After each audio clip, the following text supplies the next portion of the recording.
Most bank robberies end within just a few minutes. The robber takes the money and runs. Police arrive after everything is already over. But that morning in Texas, the robber needed only 15 seconds to take $3,500, and police arrived the moment he walked out the door. What happened next was something no one expected. A confrontation in the middle of a crowded parking lot. 2 separate shootings, a 6-mile pursuit through the city, and a decision that, even today, many people still ask themselves, if that were me, would I have done the same thing?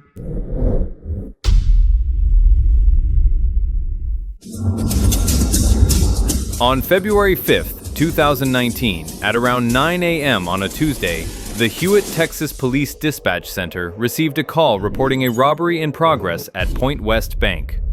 Officer Clint Brandon was on duty nearby, less than a mile from the scene. Hewitt Police Department, how can I help you? I'm calling from Point West Bank, 420 North Hewitt Drive. They're on their way. Okay, they're en route, okay? Okay, thank you. Are you on the car? I did. I saw a guy walk in with maybe hoodie and something on his face. You're fine. One minute. Oh my God, what do you want? Did you call the right now? A masked suspect stormed into the bank carrying a rifle and threatened employees, forcing them to put money into a bag. When someone called police, he threatened to kill them immediately. After getting the cash, he ran outside toward a silver pickup truck backed up close to the front entrance. I got a silver pickup. Brandon arrived on scene and stopped about 20 yards away. He drew his weapon and ordered the suspect to put his hands up. But Dallas Bohannan, 25 years old, from Waco, immediately opened fire with a .22 caliber semi-automatic rifle. He fired between 6 and 10 rounds. Brandon returned fire, the first time he had ever fired his weapon in his career. Bohannan's rifle jammed.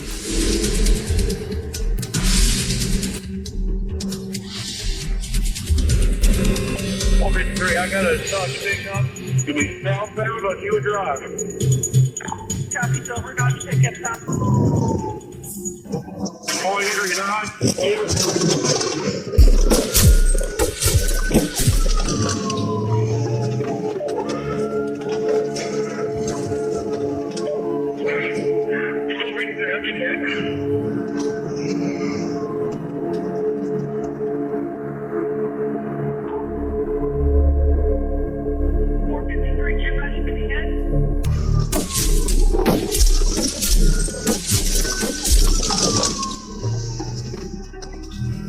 Bohannan jumped into the truck and sped off, nearly colliding with an 18-wheel semi. The pursuit began during peak traffic hours. The streets of Hewitt were crowded, with more than 100 people witnessing what was happening.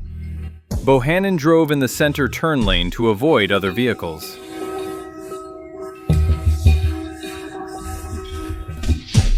After about 1 to 2 miles, Bohannan suddenly stopped in the roadway and exited the truck with a pump-action shotgun. This time, he fired multiple rounds into the patrol car. The shots tore through the windshield and doors. One round destroyed the spotlight and side mirror, another passed just inches from Brandon's head, and others disabled the dash camera, computer, and radar unit inside the vehicle.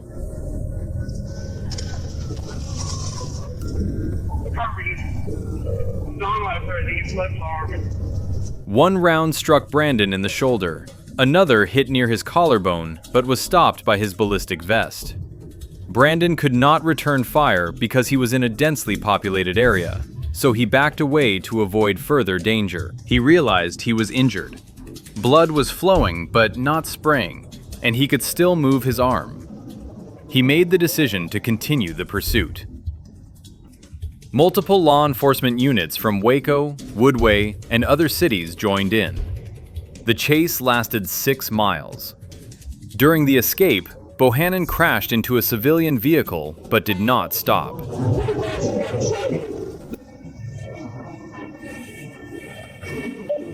Ready, pull over. You're eastbound on Sun Valley, coming up on Old Depot. Move over.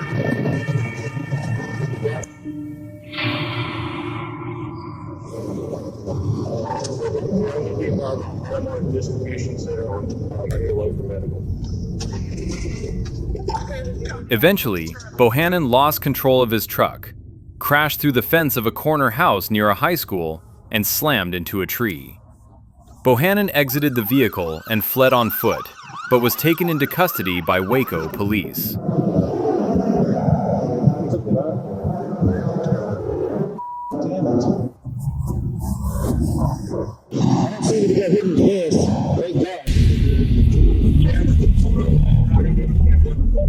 Brandon, you can't pull right now. Texas Central is. Thank you. Get one more land up. Remember this dog in there? Break down. Break down. Where's the such a workout?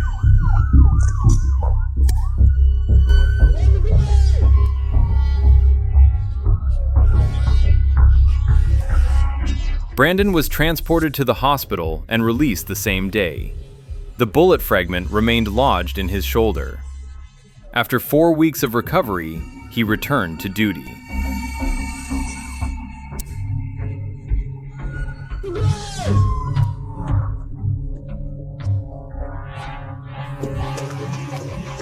He's got the gun running your foot!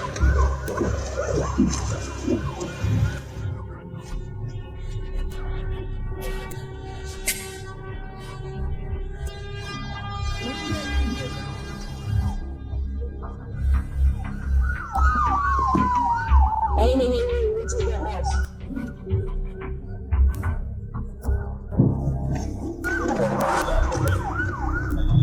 Hey, watch out behind us. Yeah, we don't get around you, I'll take our shit. I don't know where he went when he went behind us. I lost him in houses. I have him with a pump shotgun.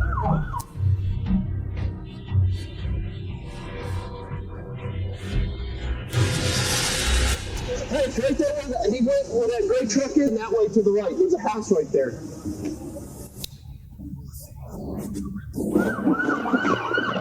A driveway right there. He ran into it. I don't know where he went after that. I have a description on it. It's a white man. Black hoodie, blue jeans.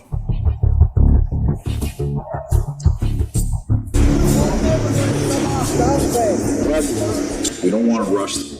Bohannan was charged with 2 counts of armed bank robbery and 3 counts of discharging a firearm during a violent crime. In May 2019, he pleaded guilty. The amount stolen in Hewitt was $3,500. He also admitted to robbing another bank in Temple in 2016, taking $4,550. Lovely.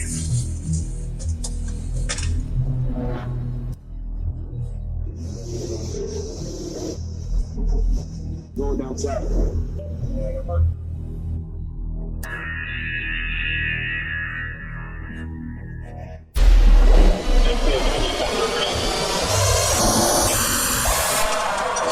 That's the suspect right here.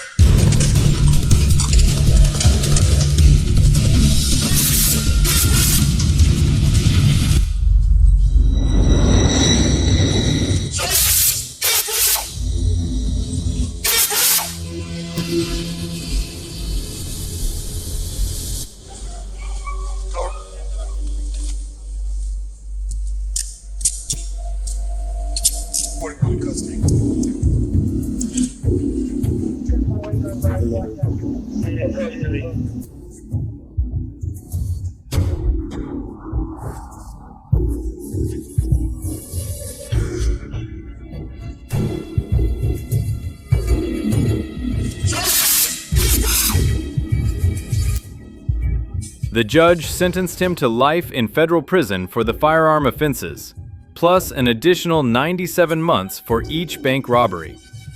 Bohannan was ordered to pay a $250,000 fine and $12,130 in restitution.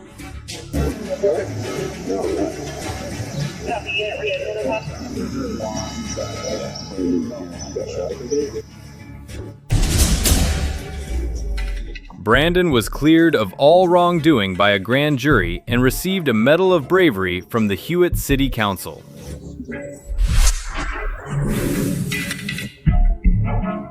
In the next case, in Indio, California, police received what appeared to be a routine call, a welfare check on a man at an apartment complex.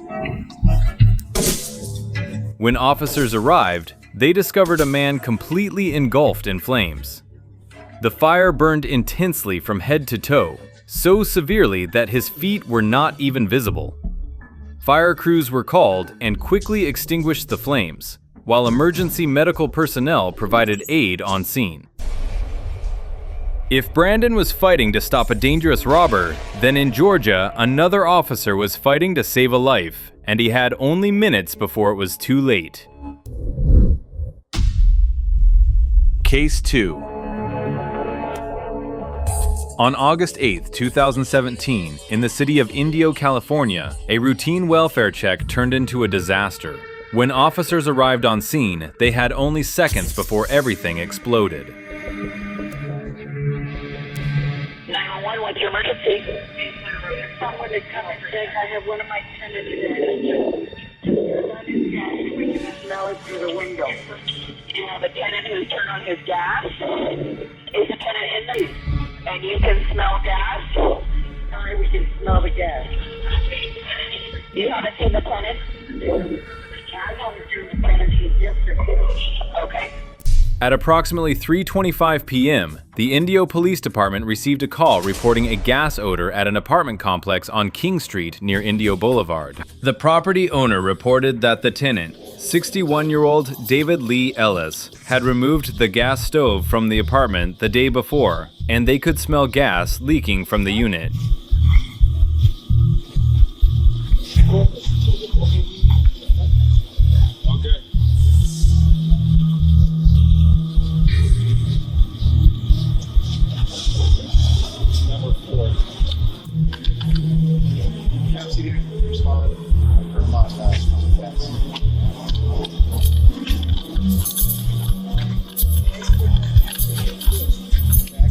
See that Brooklyn window? Ellis? David Ellis?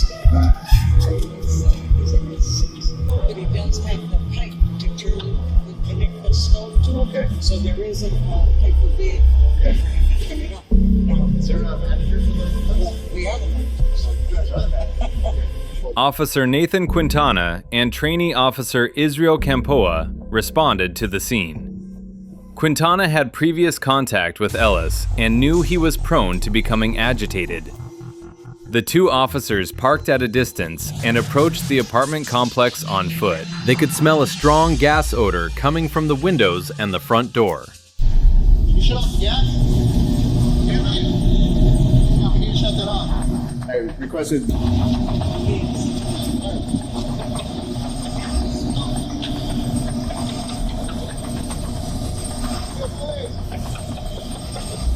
We wanted to make contact. Quintana knocked on the door several times with no response. When he struck the door harder with his baton, Ellis yelled from inside and kicked the door. The officers confirmed that Ellis was alive and breathing. Fire personnel were requested to respond.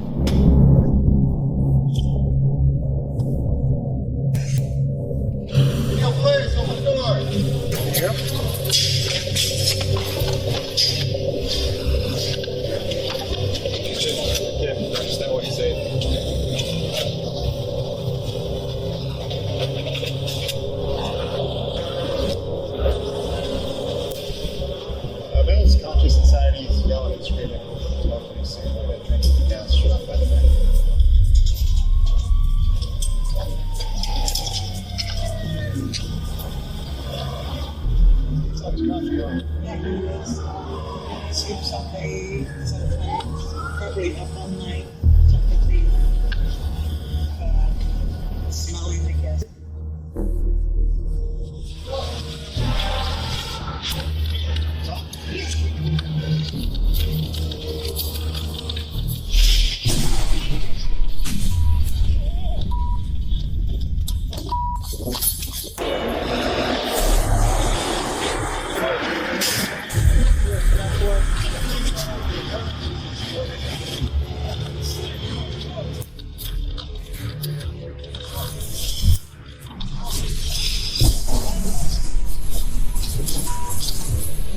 I see debris passing me. As Quintana moved around the building to check on and evacuate nearby apartments, the unit suddenly exploded. A massive fireball erupted.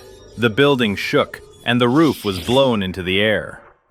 Campoa, who was standing farther away, watched as the fireball engulfed Quintana, and debris was sent flying in all directions.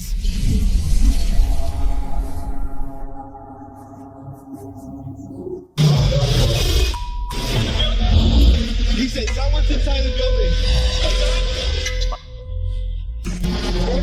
One hell inside.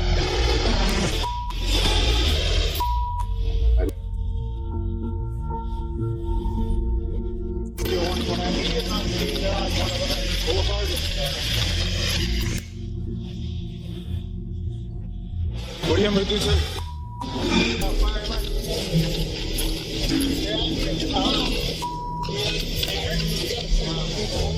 I'll step out. We'll treat you right now. You got a second hand?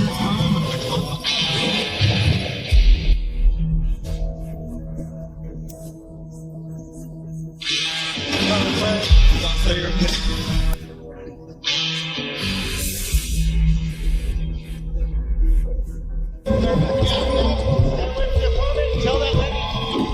And you got that bolt cutters? Get bolt cutters from them. Cut the pins on the other side to open it up. And I was just like,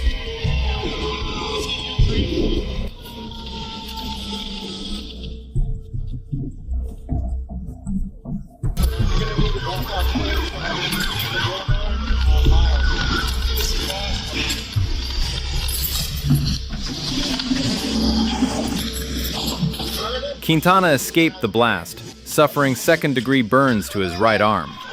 Despite his injuries, he continued assisting in the evacuation of approximately 12 to 15 residents from the apartment complex. Firefighters took about 15 minutes to bring the fire under control and gain access to the unit. No, he's over there. He's over there, but he just has to burn the head. He's in the unit.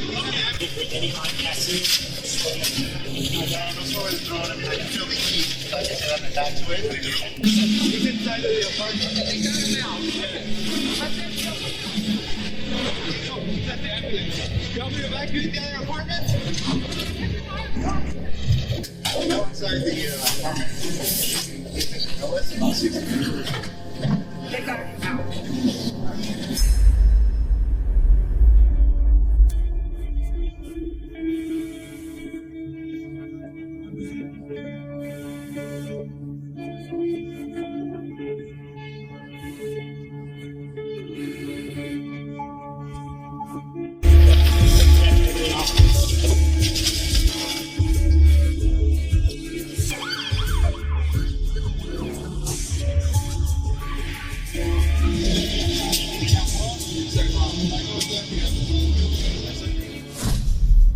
Ellis was found inside with severe burns covering most of his body. He was airlifted to Arrowhead Regional Medical Center in Colton. Ellis later succumbed to his injuries and was pronounced dead at 6:21 a.m. on August 9, 2017. Officer Quintana was treated at a local hospital and released the same day. He later returned to duty.